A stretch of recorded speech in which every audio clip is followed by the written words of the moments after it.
Hello students, जय हिंद। This is Deepak and welcome to Edutap. तो गाइस, जैसे कि आपको पता है कि आपको जो एफसीए AG3 का एग्जाम है वो इस साल कभी भी जो है मोस्ट प्रोबेबली हो सकता है। इस एग्जाम की प्रिपरेशन करने के लिए हम यानी कि एडुटैप आपके लिए एक सीरीज लेकर आए थे जिसमें हम हर रोज जो है वो आपके साथ अलग अलग सब्जेक्ट्स के ऊपर, अलग अलग इंपॉर्टेंट टॉपिक्स के ऊपर डिटेल में जो है वो क्वेश्चंस को डिस्कस करते हैं, सो दैट कि आपके एग्जाम का जो पार्ट है, जो सिलेबस है, वो भी कंप्लीट हो जाए और आपको ये आइडिया भी हो जाए कि आपके एग्जाम में किस तरह से क्वेश्चन जो है वो पूछा जाता है।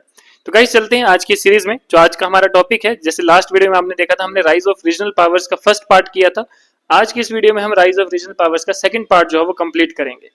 तो चलते हैं आज के फर्स्ट क्वेश्चन की तरफ। लेकिन उससे पहले मैं आपको कुछ बताना चाहूंगा कि आप चाहते हैं कि आपका ये सेशन इसी तरह से आपको मिलता रहे, तो आप हमारा चैनल सब्सक्राइब कर सकते हैं। और आप चाहते हैं कि अगर आपको हर एक सेशन की पीडीएफ जो है वो आप तक पहुंचे, तो आपको हमारा टेलीग्राम चैनल जो है वो ज्वाइन करना पड़ेगा। बाकी कोई भी क्वेरी है तो आप गिवन नंबर पर जो है वो कॉन्टैक्ट कर सकते हैं।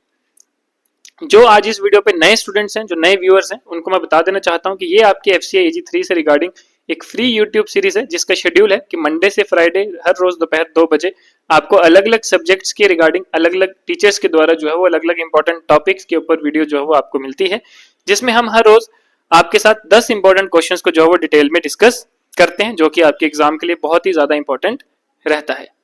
चलिए चलते हैं आज के फर्स्ट क्वेश्चन। तो आज का फर्स्ट क्वेश्चन है, the treaty of Purandar 1776 was signed between which two powers। की जो ट्रीटी ऑफ पुरंदर हुई थी 1776 में, 1776 में, ये कौन सी दो पावर्स के बीच में जो है वो साइंड हुई थी? फर्स्ट है ब्रिटिश एंड मराठास, बी है मराठास एंड मुगल्स, सी है British and Hyder Ali, D है ब्रिटिश एंड फ्रेंच, और ई है मराठास एंड पुर्तगीज। तो ये 5 ऑप्शन आपको गिवन है। सही ऑप्शन की अगर हम बात करें तो वो है आपका ऑप्शन ए, यानी कि ब्रिटिश एंड मराठास। तो देखिए, जो ट्रीटी ऑफ पुरंदर हुई थी ये किस किस के बीच में हुई थी? ये ब्रिटिश ईस्ट इंडिया कंपनी के बीच में और मराठास के बीच में जो वो हुई थी। और कब हुई थी? ये हुई थी फर्स्ट एंग्लो मराठा वॉर के टाइम पे। And it nullified the earlier treaty of Surat, जो कि 1775 में हुई थी, and recognised Madhav Rao two as the Peshwa with Raghunath Rao losing British support. Clear? तो ये देखिए, यहां से जो है वो क्वेश्चन आपका डिटेल में जब हम डिस्कस करते हैं तो आपकी और चीजें भी जो है कवर अप होती हैं। जैसे कि अगर हम बात करें तो ट्रीटी ऑफ पुरंदर किसके बाद हुई थी? फर्स्ट एंग्लो मराठा वॉर के बाद हुई थी। और ये किसको खत्म करती है? ये ट्रीटी ऑफ सूरत को जो है वो ओवरटेक करती है, नलिफाइड करती है। ठीक है? और माधव राव टू को जो है एज अ पेशवा जो है वो रिकॉग्नाइज करती है। क्लियर? बात करते हैं क्वेश्चन नंबर सेकंड की। तो who among the following was not associated with the rise of Awadh as an independent state? First option है सादत खान, बी है सफदार जंग, सी है आसफ शाह, डी है सुजा उद्दौला, ई है वाजिद अली शाह। तो ये आपके ऑप्शंस हैं। आपको बताना है कि कौन सा जो ऐसा पर्सन है जो कि एसोसिएट नहीं था अवध के, मतलब एस्टेब्लिशमेंट है या फिर rise of Awadh as an independent state में जो है वो एसोसिएटेड या उसका रोल नहीं था। सही ऑप्शन है आपका सी, कि असफ जाह जो था यानी कि निजामुल मुल्क was the founder of Hyderabad state, not Awadh. ठीक है? कि असफ शाह जो था, यहां से हमें यह भी पता चलता है कि हैदराबाद स्टेट का फाउंडर कौन था? निजामुल मुल्क यानी कि असफ शाह। ठीक है? और जो इंडिपेंडेंट स्टेट है अवध की, वो किसने एस्टेब्लिश करी थी? ये एस्टेब्लिश करी थी सादत खान इन 1722। और इसके बाकी जो नेम है आपके ऑप्शंस में वो इसके सक्सेसर्स थे, कि 1722 में तो इसने एस्टेब्लिश किया था, लेकिन उसके सक्सेसर्स कौन कौन थे? जैसे सफदार जंग है या शुजाउद्दौला है। ठीक है? इन्होंने बाद में इसको और ज्यादा स्ट्रेंथन और ज्यादा जो है पावरफुल बनाया था। लेकिन असफ शाह जो था ये निजामुल मुल्क यानी कि ये हैदराबाद स्टेट का जो था वो फाउंडर था। क्लियर? बात करते हैं क्वेश्चन नंबर थर्ड की। क्वेश्चन थर्ड है, the doctrine of lapse was introduced by the British to annex Indian states. ठीक है?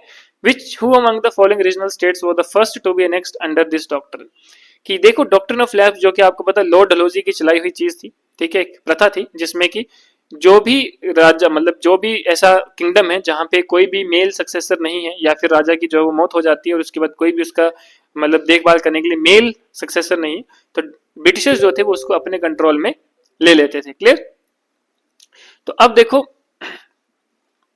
इसकी वजह से क्या है, अब यहां पे आपको बोला कि डॉक्ट्रिन ऑफ लैप्स जो था, जो ब्रिटिशर्स ने चलाया था, लॉर्ड डलहौजी ने जो चलाया था, कौन सी ऐसी फर्स्ट स्टेट है जिसको एनेक्स किया गया था अंडर दिस डॉक्ट्रिन? ठीक है? Under this doctrine of lapse. तो सही आंसर रहेगा आपका ऑप्शन बी, यानी कि 17। तो 17 जो है, यानी कि 17 जो है 1848 में फर्स्ट स्टेट थी जिसको एनेक्स किया गया था under the doctrine of lapse. और ये कब चलाई थी? इंट्रोड्यूस की गई थी लॉर्ड डलहौजी के द्वारा इन 19th सेंचुरी। इसके बाद 17 के बाद जो है वो झांसी, नागपुर और अवध को जो है वो एनेक्स जो है वो किया गया था under the same scheme, under the same doctrine of lapse. Clear? तो ये आपको पता होना चाहिए। फोर्थ है, who led the Sikh misls before Maharaja Ranjit Singh unified them into the Sikh empire. कि कौन जो था सिख मिसल्स को जो है वो लीड कर रहा था महाराजा रंजीत सिंह से पहले, जब महाराजा रंजीत सिंह ने सभी मिसलों को जो है वो एक बड़ा सिंह एम्पायर बनाया था उनको यूनिफाई करके। तो उससे पहले कौन जो था वो उसको लीड कर रहा था? तो ऑप्शन ए है बंदा सिंह बहादुर, बी है नवाब कपूर सिंह, सी है दल खालसा, डी है भाई तारू सिंह, ई है हरि सिंह नालवा। तो सही ऑप्शन की बात करें तो वो है ऑप्शन सी यानी कि दल खालसा। कि दल खालसा जो है वो कॉन्फेडरेशन ऑफ सिख वॉरियर्स, ठीक है, डिवाइडेड इनटू मिसल्स यानी कि इंडिपेंडेंट मिलिट्री ग्रुप्स में जो था वो डिवाइडेड थे। और महाराजा रंजीत सिंह ने जो है वो इसको इन मिसलों को, इन मिसल्स को जो है वो यूनिफाई किया था और एक सिख एम्पायर खड़ा किया था 1799 में। तो यहाँ पे एक बहुत बड़ा रोल जो था महाराजा रंजीत सिंह का रहा था कि अलग अलग मिलिट्री ग्रुप्स को जोड़ के एक बड़ा किंगडम, एक बड़ा एम्पायर जो था वो बनाया था, जिन्होंने वेरियस बिग पावर्स को जो था वो चैलेंज किया था और बहुतों से वो जीते भी थे। ठीक है, बात करते हैं क्वेश्चन नंबर 5 की। तो क्वेश्चन 5 है which regional kingdom successfully resisted British expansion for the longest period. कि कौन सा ऐसा किंगडम है जिन्होंने ब्रिटिश एक्सपेंशन को बहुत लंबे समय तक जो है वो रेजिस्ट करा। तो ऑप्शन ए है बंगाल, बी है अवध, सी है मैसूर, डी है पंजाब, ई है हैदराबाद। तो अगर हम सही ऑप्शन की बात करें तो वो है ऑप्शन डी यानी कि पंजाब। तो देखिए जो सिख एम्पायर था अंडर महाराजा रंजीत सिंह, ये 1849 तक जो थे वो इंडिपेंडेंट रहे। और जब इसको अनेक्स किया गया ब्रिटिश के द्वारा after the second Anglo Sikh war, the Sikhs fiercely resisted British rule for several decades. Clear. तो सिखों ने जो है यानी कि सिख एम्पायर्स ने, पंजाब ने जो है वो बहुत बड़ा चैलेंज जो था ब्रिटिशर्स को दिया था। 1849 तक ये जो है वो बिल्कुल इंडिपेंडेंट रहा था और उसके बाद भी सेकंड एंग्लो सिख वॉर में जब ब्रिटिश ने इस पर कंट्रोल किया, उसके बावजूद भी जो सिख्स थे, जो यहाँ पे पंजाब के लोग थे, इन्होंने फिर भी जो है वो ब्रिटिश के रूल को बहुत टाइम तक जो है वो उसको एक्सेप्ट भी नहीं किया। क्लियर। बात करते हैं क्वेश्चन नंबर 6 की। क्वेश्चन 6 है जो battle of Plassey 1757 is considered turning point in Indian history because. कि बैटल ऑफ प्लासी जो है एक टर्निंग पॉइंट था इंडियन हिस्ट्री का, तो किस चीज से जो है वो ये रिलेटेड है? It led to British control over all India, B option है it mark the decline of Mughal empire, C है it establish British supremacy in Bengal, D है it was the last battle fought by the Mughals, E है it ended Maratha power. तो ये 5 option जो है वो आपको गिवन है, आपने बताना है कौन सा जो है वो आपका सही ऑप्शन रहेगा। तो सही ऑप्शन आपका ऑप्शन सी यानी कि it established British supremacy in Bengal. की जो बैटल ऑफ प्लासी हुई थी 1757 में, ये किस किस के बीच में थी? रॉबर्ट क्लीव जो कि ब्रिटिशर्स थे और सिराजुद्दौला जो कि उस टाइम बंगाल का नवाब था। और ब्रिटिश ने जो है वो इसको जीता था।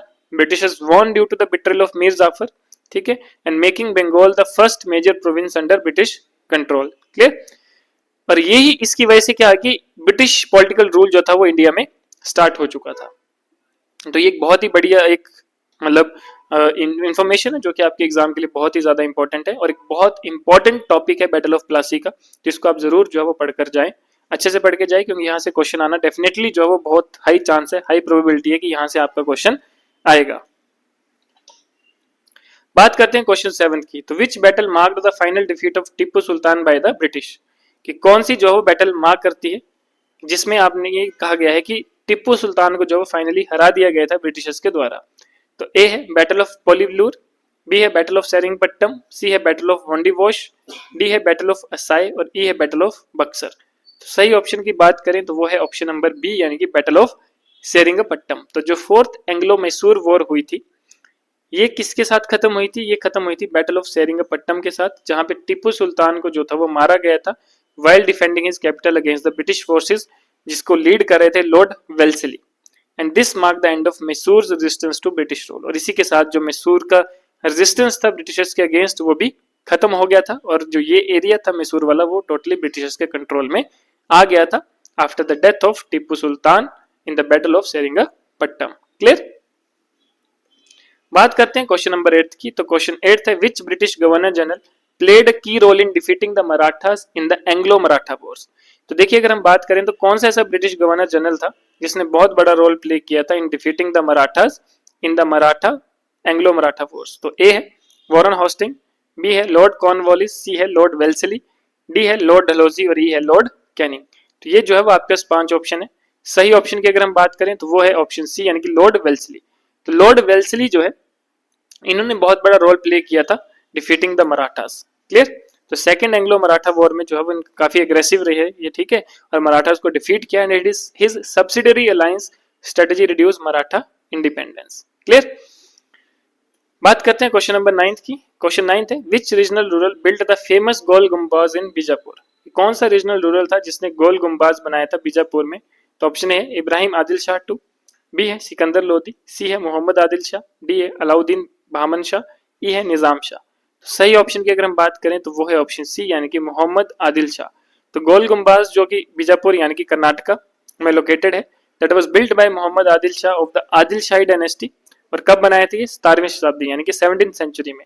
And it has one of the largest domes in the world, कि ये जो है मतलब एक वर्ल्ड का सबसे one of the largest dome है, and is famous for its whispering gallery. Clear? तो ये जो है वो आपको पता होना चाहिए, बहुत इंपॉर्टेंट है आपके एग्जाम पॉइंट ऑफ व्यू से। बात करते हैं आज के लास्ट क्वेश्चन यानी कि 10th क्वेश्चन की। The Jats established an independent kingdom in which of the following region? कि जाट्स ने जो अपना एक इंडिपेंडेंट किंगडम बनाया था वो कौन से रीजन में जो था वो बनाया था? ऑप्शन ए है पंजाब, बी है बुंदेलखंड, सी है भरतपुर, डी है मालवा, ई है सिंध। तो ये 5 ऑप्शन गिवन है। सही ऑप्शन की बात करें तो वो है ऑप्शन सी यानी कि भरतपुर। कि इन्होंने जो है यानी कि जाट्स ने जो है वो एक इंडिपेंडेंट किंगडम अपना बनाया था। कहाँ पे बनाया था? भरतपुर में, जो कि आज के टाइम पे राजस्थान। तो महाराजा सूरजमल जो थे, one of their most famous rulers जो थे वो रहे थे, जिन्होंने एक्सपैंड किया और स्ट्रेंथन किया जाट किंगडम को in the mid 18th century. Clear? तो ये बहुत इंपॉर्टेंट न्यूज है, बहुत ही इंपॉर्टेंट जो है वो आपका ये टॉपिक है। ठीक है, जो राइज ऑफ रीजनल किंगडम्स है, यहां से क्वेश्चन आपका डेफिनेटली आता ही आता है एग्जाम में। तो इसको अच्छे से पढ़ के जाएं। तो आज के लिए इतना ही, मिलते हैं नेक्स्ट सेशन में। तब तक के लिए धन्यवाद, जय हिंद।